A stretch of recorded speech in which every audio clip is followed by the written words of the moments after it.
Welcome to TVP World here at our Brussels studio, where I'm joined by Benedetta Berti, the Secretary General of NATO's Parliamentary Assembly. Thank you so much for joining us. Pleasure to be here.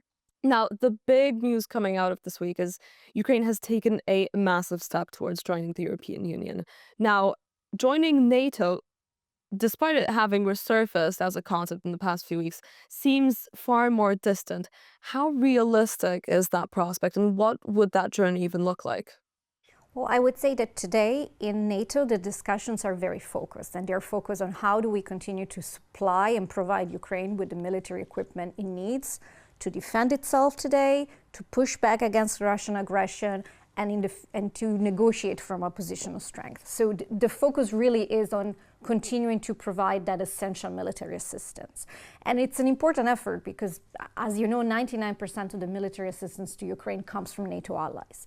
So I would say the discussions are really focused towards the Ankara summit on how do we continue, how do we ramp up support, how do we ensure predictability. So it's really about making sure that Ukraine can defend itself, can push back against aggression, and also by doing that, putting it in a best position to negotiate from a position of strength. And just now you see also leaders reaffirming the importance of continuing to ensure Ukraine is able to fight back so that it can prevail as a sovereign independent country. So I would say that's the priority right now at NATO.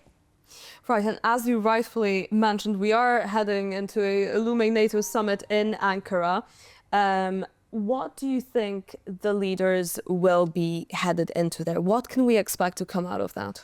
Well, I think if you go back 1 year to the Hague summit, it was very clear that it was a reset, a historic commitment to really ramp up defense spending with that plan to move towards 5% of GDP on defense, with 3.5 on core defense expenditures and 1.5 on resilience, cybersecurity, and security-related expenses writ large. That was a very, as you know, very significant milestone for the adaptation of the alliance. So what I would expect for Ankara is, first of all, allies will want to see that there's been progress. They will want to see that there is gradual, incremental, tangible progress in increasing defense spending, so that all allies are moving towards that 5% goalpost.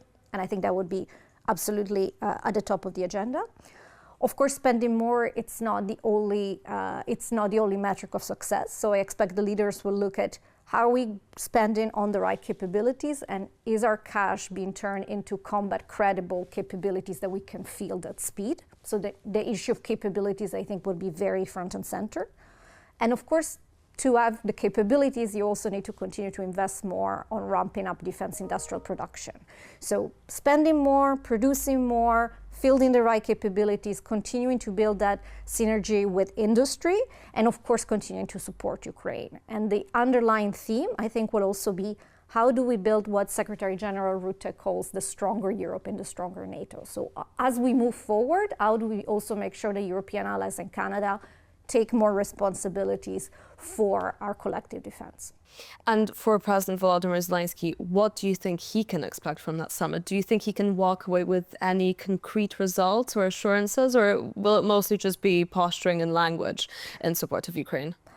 I think that the focus here is actually on making sure that Ukraine gets the equipment, the life-saving, the defensive equipment they need. And even the focus that NATO has had over the past year with the prioritized urgent requirement list for Ukraine of Pearl, this program has been incredibly effective. 75% of all Patriots that have been provided to Ukraine have come through Pearl, just to give you an example. So this is tangible, this is concrete. I expect Ankara will want to cement these gains, and will want to look at how do we ensure predictability and how do we ensure multi-year sustained commitment to Ukraine. And what you mentioned about exactly capabilities, I think last week, Secretary General Mark Rutte, he said that the Ankara summit exactly cannot just be about spending, about cash. It has to be about combat-ready capability for the entire NATO bloc. Now, do you feel that some European militaries are still gaming the accounting? They're passing off civilian projects or infrastructure as defense expenditure?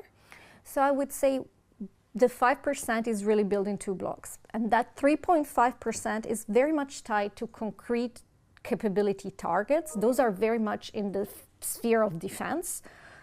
It is clear that for many European countries, there's still work that needs to be done so that we have all the capabilities we need on land, in the air, at sea. Just last year, Secretary General Mark Rutte said when it comes to integrated air and missile defense, we need to increase by 400% our assets. So there is no question that there's work to do, but that 3.5 is very well defined, and it is defined for defense. The 1.5 is much more broader, and it does include also dual use or civilian infrastructure, but it does for a very good reason. You can have very strong armies, but if your digital infrastructure doesn't work, if you don't have safe, secure ports, railroads and airports, those are going to be mission critical for the militaries to operate. So there is also a good, strong case to invest in critical infrastructure for prosperity, but also for defense and security. Now, you rightfully mentioned, you mentioned the Patriot missiles, and President Zelensky has been warning over the past weeks that Ukraine is running dangerously low on interceptor missiles. How significant would it be for the US to grant Ukraine a license to build those Patriot missiles within Ukraine? I think that this has been a very important issue throughout the year, in the past as well, but I think in 2026, the notion of how do we ensure that Ukraine has the interceptors, especially the high-level interceptors such as Patriots, it needs to push back against Russian aggression, has been at the front and center of the discussions. At the NATO Parliamentary Assembly, we've been really at the forefront on making the case that allies need to dig deep in their stockpiles, dig deep to support Pearl so that Ukraine has more of the essential integrated air and missile defense equipment it needs. From the G7 statement that was just released, there is a very interesting statement that says that leaders will consider the issue of licensing. That's very interesting. We need to see how that evolves. Of course, over the last year, I would say we have seen several examples of NATO ally investing in co-production and co-development with the Ukrainian defense industry. I can say those projects have paid off for both sides. They have generated combat credible capabilities. They have shown how significant and important the Ukrainian defense industry could be to European security. So there's a very interesting case to be explored. And of course, there is a clear need for Ukraine to have more integrated air and missile defense available. Now, we still don't have the details of what those licenses would entail. But if that were the case, would that place Ukraine as an absolute key defense player in Europe? Would it make Ukraine on par with some of Europe's gold standard, like Poland or Germany, that already have those licenses? How would that impact Ukraine's positioning? Well, I would say Ukraine is already a very significant player in the defense and innovation ecosystem. To imagine, just to give you an example, to imagine that a country at war like Ukraine that just in 2022 had to import drones, right? To see how far it has come. It's now able in wartime to export drones, but not just to export, to be a defense innovation leader worldwide and to be able to provide support not just to NATO allies, but also to partners. So I would say Ukraine is already a very important and strong player.